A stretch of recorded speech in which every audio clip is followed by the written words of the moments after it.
We had a new 12-team playoff this year. We had a championship game featuring two of the biggest brands in sport. I mean, in all sports. Ohio State football, Notre Dame football, those are some huge brands. An average of 22 million people watched the game. That is a good number. But it was 12% lower than last year's title game between Michigan and Washington. And in national TV ratings, a 12% drop, that means 3 million fewer viewers. 3 million. So you got 22, but you were 25 last year. That's a dip. Of the 11 playoff title games that we've had since they went to the playoff format, that was the third lowest championship game. Wow. Now, my question, why? Why? I mean, you had the two big, it wasn't a terrible game. I mean, Notre Dame kind of came back, tried to keep it close, kept it a little bit interesting. It wasn't one of those, it wasn't Tennessee, Ohio State. You know, it wasn't Penn State, SMU, where it was just done in the first quarter. So, your thoughts? What happened? I think two things. One, I think this 4-round playoff is going to challenge viewers a little bit. They're going too far into January. It tests people's patience a little bit. I think when it was all in 2 rounds, there's a lot more drama, a lot more at stake. It feels like it's more tension. And they're like 10 days apart. Yeah. Too. Yep. And now I think the bigger factor in this one, though, I just don't think many people thought Notre Dame could win the game. I think Michigan-Washington was a more compelling matchup with two programs with smaller fan bases. These were two huge national fan bases. But we said it on the poll when we asked leading up to the game, are you going to watch it? About 30% said they weren't even going to watch it. I think that's kind of where a lot of people were, especially in the South. No SEC team also didn't help, but I think the bigger thing, I didn't buy Notre Dame as a team that could win that game. Yeah, that's one key point. And you said SEC as well. When you look at the TV ratings in college football, frankly, in anything, the markets in the Southeastern Conference are always at the top of television ratings for sports. Atlanta, Birmingham, Knoxville, especially for college football. Yes. The 3 of the biggest, yeah. And so when you don't have an SEC team in there, and I know some fan bases say, well, I don't root for SEC, another rival in that. No, you're going to watch. And so I think that impacted that game as well. See, I agree with you, except for the fact Michigan and Washington, I have SEC fans tuning out. I have that there.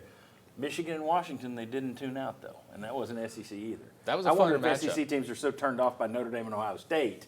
But you have, for this one, you had both. Not thinking Notre Dame had a chance and no SEC. That one, at least, like Ryan said, there was a thought that maybe it could be a close game. I think it's also what Ryan talked about. We talked about this on the radio Monday. The playoffs take too long. And I think also people are turning their attention to the better playoff right now, which is the NFL. You're trying to get people to watch this college game when the NFL football product is much more compelling in terms of their playoffs, in my opinion. What do you think had a role in this? I agree with a little bit of all of this. I think it felt longer than it was. It felt like from Tennessee playing Ohio State to Ohio State playing Notre Dame, it felt like it was 2 months. Yeah. You know, so I think there was that, and something you hit upon, John, too. It just seemed too generic because the first round playing at the stadiums on the campuses, I thought was great. But then when you went to the domes, you said it, me and you were talking that night. It's just like, okay, where are they playing? Yeah, Where are they playing? Because they Glendale or all Atlanta. looked the same. Right. I think that might have had the length of it and the fact that it did just drop into generic, okay, where are you playing? If you had played them all at the Rose Bowl, okay, that'd been more interesting because that's a beautiful setting. Right. The way it was, Atlanta looked like Arizona, looked like every other dome in America. I like the weather. I like being outdoors. I'm not into the generic antiseptic stuff. There was what it reminds me of years ago, I don't know if they still do it, but in racing there was an IROC series where it would take the best drivers from different sports and you'd all have identical cars. Right. And it never got the ratings of anything because you miss Ford versus Chevy. That's part of the fun. You want different cars, although NASCAR's now gone to where the Fords and the Chevys are basically the same. Tyler, very quickly, what happened? Why were the ratings down? Exhaustion. I think you guys have all hit it. There's nothing I can really add to it besides dates, the way it was spread out, and the point you made on the air from Columbus, Ohio, and Tennessee's beat down to what we saw on Monday. It did feel like it was an whole nother season. Yeah. I even caught myself, a friend of mine who's pretty tuned in with sports, he's calling me the day after all those upsets happened. So we saw the Washington, Detroit, the better product. And he goes, what are you going to do on Monday? Do you want to get together and maybe go out and get a bite? And I said, you know the Natty's on, right? He's like, wait, it is. I don't think they did a really good job of actually marketing this thing as well. So Agreed. ESPN could have done a touch bit better of this. Which is incredible if you think about the extra. But it was also, and I've never been to one who watched the inaugural balls at night, but this was Inauguration Day. Yeah.